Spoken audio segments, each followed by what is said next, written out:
చూస్తున్నాం దువ్వాడ ఇంటి రచ్చ కంటిన్యూ అవుతూనే ఉంది. రాత్రి దువ్వాడ నివాసం దగ్గర మరోసారి హై డ్రామా నడిచింది. నిచ్చెన వేసుకుని ఇంట్లోకి వెళ్లేందుకు దువ్వాడ వాణి కుమార్తెలు ప్రయత్నించారు. దీంతో అప్పటికే ఇంట్లోనే ఉన్న మాధురి ఆ నిచ్చెనను తోసేసింది.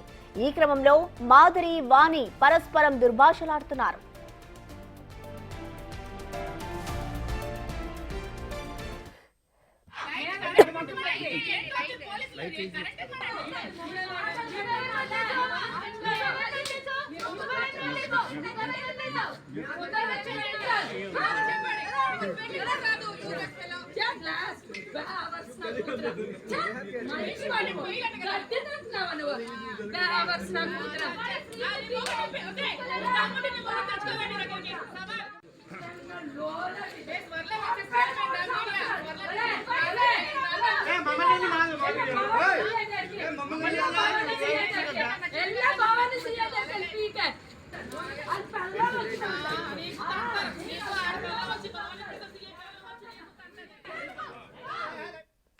ఘటనపై మరింత సమాచారాన్ని మా ప్రతినిధి రాము అందిస్తారు. రాము, చెప్పండి, రాత్ర దువ్వాడ ఇంటి దగ్గర జరిగిన ఈ ఆందోళనకు సంబంధించిన డీటెయిల్స్ ఏంటి రాము?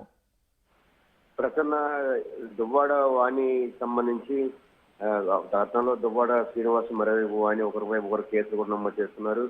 ఈ ఇల్లు నాదంటూ నేను ఇచ్చిన డబ్బులతో దువ్వాడ శ్రీను ఇల్లు కొన్నాడంటూ కూడా ఆవిడ కూడా చెప్తూ వస్తుంది. ఇదే నేపథ్యంలో కోర్టుకు కూడా దువ్వాడ వాణి వెళ్ళడం జరిగింది. ఇదే 3 రోజుల క్రితం కోర్టు కూడా తీర్పిచ్చినట్టు కూడా వాణి చెప్తుంది. నాకు ఆ ఇంట్లోకి వెళ్ళొచ్చు అని కోర్టు తీర్పిచ్చిన నేపథ్యంలో ఆవిడ కోర్టు తీర్పిచ్చిన తర్వాత కోర్టు కాపీ వీళ్ళకి వచ్చేందుకు ఒక రోజు సమయం పట్టింది. ఈ సమయంలో దువ్వాడ శ్రీను మాధురి పేరున ఇల్లు రీసైన్ చేశారు. ఇదే నేపథ్యంలో నిన్న నుంచి కూడా గొడవలు ఇద్దరి మధ్య కూడా కొనసాగుతూ ఉంది. నిన్న రాత్రి 9 గంటల సమయంలో కోర్టు నాకు తీర్పిచ్చింది కాబట్టి నా ఇంట్లో ఉండే హక్కు నాకు ఉందంటూ కూడా దువ్వాడ వాణి నిచ్చెన తీసుకొచ్చి, అంటే చుట్టువైపుల తలుపులన్నీ కూడా లాక్ చేస్తున్నాయి. పోలీసులు కూడా అక్కడ కాపలా కాస్తున్నారు. ఈవిడ దువ్వాడ మనవైపు దువ్వాడ శ్రీను స్నేహితురాలు మాదిరి కూడా పోలీస్ స్టేషన్ లో ఫిర్యాదు చేసింది. నాకు ఇల్లు రిజిస్ట్రేషన్ అయింది, నేను ఇక్కడే ఉంటాను, నాకు రక్షణ కల్పించాలంటూ కూడా ఆవిడ కూడా కోర్టులో పోలీస్ స్టేషన్ లో ఫిర్యాదు చేసింది. మరోవైపు కోర్టు కూడా నాకు ఇంట్లో ఉండేందుకు అవకాశం ఇచ్చిందంటూ కూడా వాణి కూడా అక్కడే బీచ్ నుంచి కూర్చున్నారు. మరోవైపు రాత్రి 9 గంటల సమయంలో మరోవైపు వాణి కుమార్తె కూడా ఇంట్లో వెళ్లేందుకు నిచ్చెన తీసుకొచ్చి బయటకి ఎక్కి ప్రయత్నం చేశారు. ఇదే సమయంలో మాధురి కూడా బయట నుంచి వచ్చి నిచ్చెనతో వచ్చింది. నువ్వెవరు ఇక్కడ రావడానికి, ఇది నా ఇల్లు అంటూ కూడా, నా పేరు ఇది రిజిస్ట్రేషన్ జరిగింది కాబట్టి ఎట్టి పరిస్థితులు ఇక్కడ నువ్వు రావడానికి హక్కు లేదంటూ కూడా ఇద్దరికిద్దరు కూడా వాగ్వాదం చేసుకోవడం జరిగింది. చాలా సేపు వరకు ఇద్దరు ఒకరిపై ఒకరు ఆరోపణలు ప్రత్యారోపణలు చేస్తున్నారు. మాటలకు చెప్పలేని భాషతో కూడా ఇద్దరు కూడా దుర్భాషలు ఆడుతున్నారు. నువ్వు ఎట్టి పరిస్థితుల్లో కూడా నేను ఇంట్లోకి వెళ్తాను, హక్కు నాది అంటూ కూడా వాణి అంటుంటే, నాకు రిజిస్ట్రేషన్ అయింది, నువ్వెవరు ఇంట్లోకి రావడానికి అంటూ కూడా మాధురి తిరిగి సమాధానం చెప్పి ఇద్దరికి మధ్య కూడా గొడవ జరిగింది. ఇదే నేపథ్యంలో ఇంచుమించుగా గంటన్నరకు పైగా ఇద్దరు కూడా వాగ్వాదం చేసుకున్నారు. ఎట్టి పరిస్థితులు కూడా ఇక్కడి నుంచి నేను వెళ్ళను, ఇక్కడి నుంచి నాకు పైన ఎవరైనా నాకు ప్రాణహాని పెట్టాలి, కొట్టాలని ఎవరైనా వచ్చినా సరే ఖచ్చితంగా వాళ్ళని నేను కూడా చంపుతానంటూ కూడా మాధురి కూడా తిరిగి హెచ్చరికలు కూడా జారీ చేసింది. ఇద్దరి మధ్య మాధురితో పాటు దువ్వాడ వాణి కుమార్తె, మరోవైపు దువ్వాడ వాణి అక్కచెల్లెలు కూడా అక్కడే ఉన్నారు. వాళ్ళు కూడా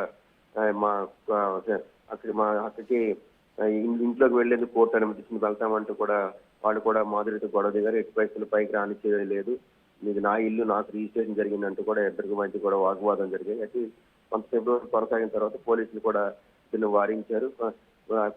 తర్వాత ఎట్టి పరిస్థితుల్లో కూడా నేను ఇంట్లోకి వెళ్తాను, కోర్టులో నేను తేల్చుకుంటానంటూ కూడా వైపు మా వాణి కూడా స్పష్టం చేశారు. కానీ మాధురి వాణిల మధ్య మాత్రం ఇద్దరి మధ్య గొడవ చాలాసేపు జరిగింది.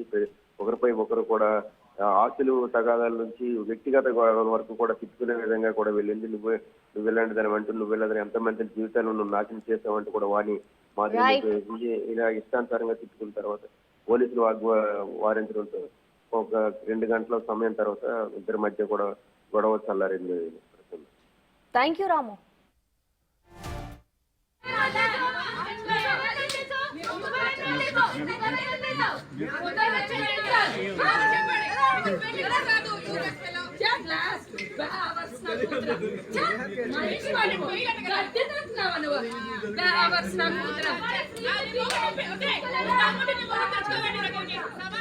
చెప్పండి